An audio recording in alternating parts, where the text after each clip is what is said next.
Olá! Hoje eu vou te contar em forma de história como um professor tímido da Escócia acabou escrevendo um dos livros mais importantes da humanidade. O livro A Riqueza das Nações e o autor Adam Smith. Imagine a Escócia com suas ruas de pedra, feiras movimentadas e pequenas oficinas. É nesse ambiente que nasce Adam Smith em 1723. Um menino reservado, mas extremamente curioso. Desde cedo ele tinha duas paixões: a filosofia e a de entender como as sociedades funcionam. Aos 14 anos já estava na Universidade de Glasgow. Depois seguiu para Oxford, onde mergulhou em debates sobre política, moral e economia. Há histórias que dizem que ele vivia tão absorto em seus pensamentos que muitas vezes se perdia nas ruas ao caminhar pela cidade. Esse homem introspectivo acabaria sendo chamado como o pai da economia. Em 1776, Smith publicou o seu mais importante livro, que ficou conhecido como A Riqueza das Nações.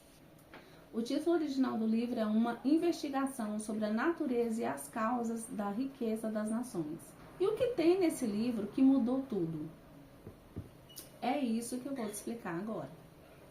Adam Smith começa nos explicando no livro através de uma história. Ele conta uma história sobre uma fábrica de alfinetes.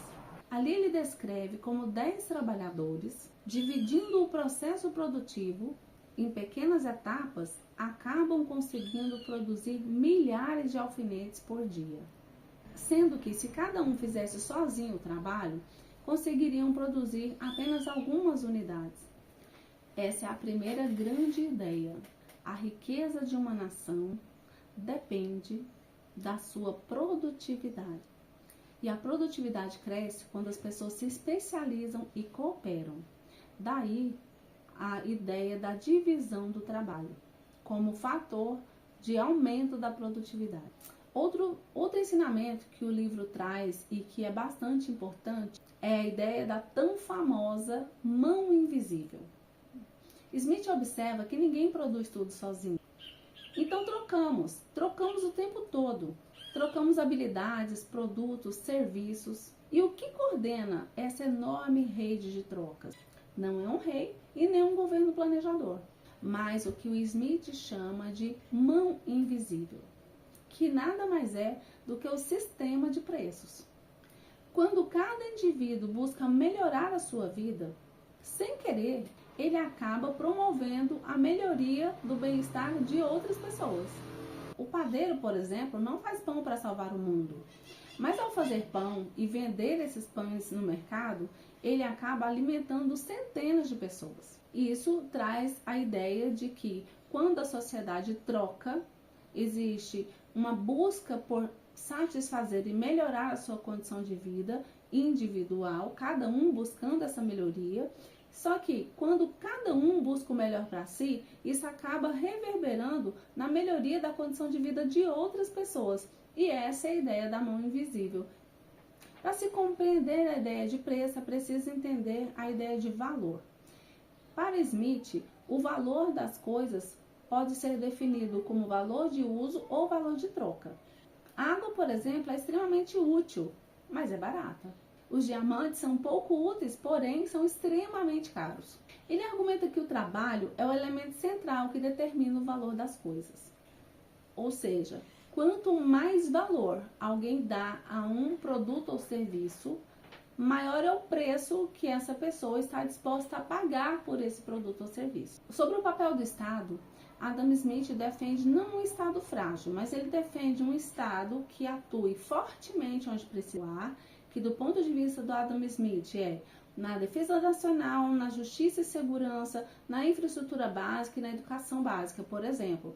Enquanto em áreas comerciais e produtivas, o Estado deve ter pouca presença. Então, essa é a defesa de uma economia mais de mercado, com uma presença menos intensa do Estado, onde o mercado consegue se desenvolver.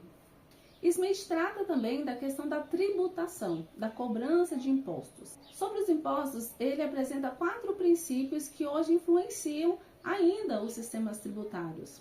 Os princípios são equidade, quem pode mais paga mais, certeza, nada de impostos surpresos, impostos têm que ser previsíveis para a sociedade, e comodidade é um outro princípio, que pagar deve ser simples, não deve ser uma coisa complexa, nem complicada demais.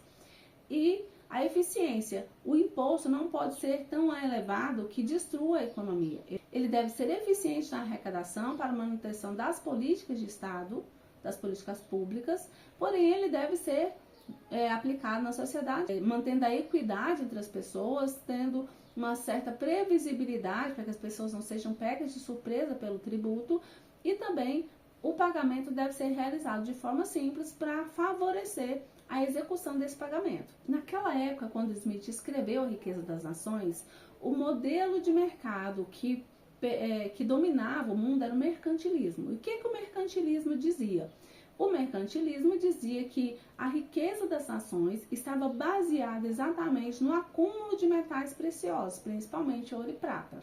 Adam Smith, portanto, ele vem questionar isso, questionar essa afirmação do mercantilismo que dizia que a riqueza era acumular ouro e controlar o comércio. Só que Smith diz o seguinte: riqueza não é ouro, riqueza é produção, inovação e bem-estar. Então Smith ele começa a criticar o sistema econômico vigente na época, que era o mercantilismo, colocando então que acumular riquezas, metais preciosos, ouro, prata, isso não se transformava numa riqueza real da nação.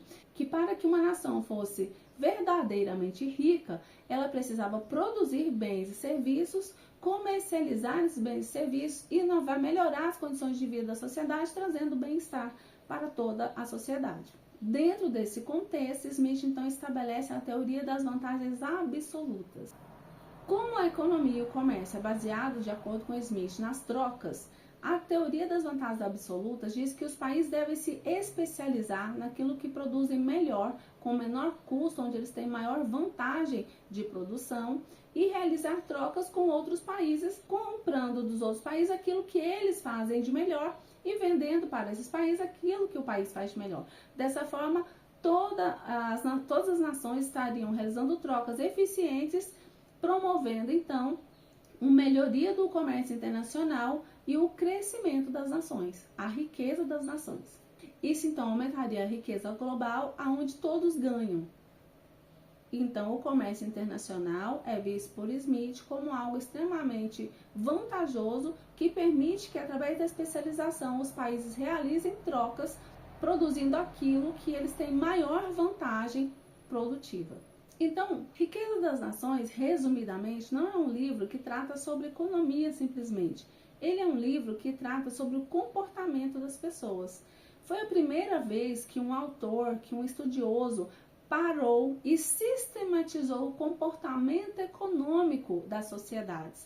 Exatamente por isso, Smith contribuiu então com a sistematização da ciência econômica moderna, e por isso ele é considerado o pai da economia. Muito do que foi exposto por Smith no livro A Riqueza das Nações explicam ainda como as empresas crescem, explicam, por exemplo, por que países prosperam ou empobrecem, ou ainda como se formam os preços e os salários, e como as políticas públicas podem ajudar ou atrapalhar. Então, nesse contexto, a gente chega na conclusão de que foi assim que aquele professor distraído da pequena cidade de Kirkcaldy, lá na Escócia, acabou descrevendo os mecanismos que envolvem o mundo inteiro do ponto de vista da economia moderna. Adam Smith nos mostra, então, que a prosperidade nasce da liberdade, da cooperação e da capacidade humana de inovar. E que quando as pessoas têm espaço para criar e trocar, a riqueza se multiplica. Se você gostou desse vídeo, curta, compartilhe, se inscreva no canal e me diga nos comentários qual outra obra clássica que você gostaria de ver por aqui. Tchau, tchau e até a próxima!